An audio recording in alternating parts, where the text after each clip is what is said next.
শুভ দুপুর। দেখো বন্ধুরা, ছেলে স্কুলে প্রজেক্ট করতে দিয়েছে। স্কুল শুরু হতে না হতেই ওদের স্কুলে প্রজেক্ট করতে দেয়। পড়াশোনায় খুব চাপ ওদের স্কুলটায়। সোমবারে দেখাতে হবে,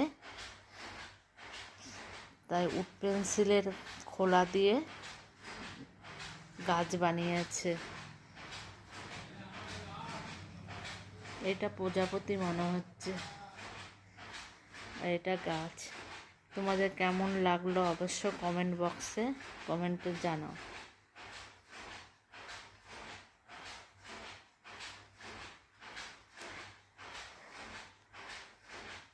আমার ছেলের জন্য একটু কমেন্ট করো।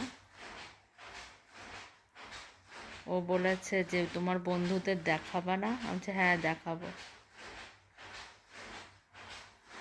সবাই ভালো থেকো।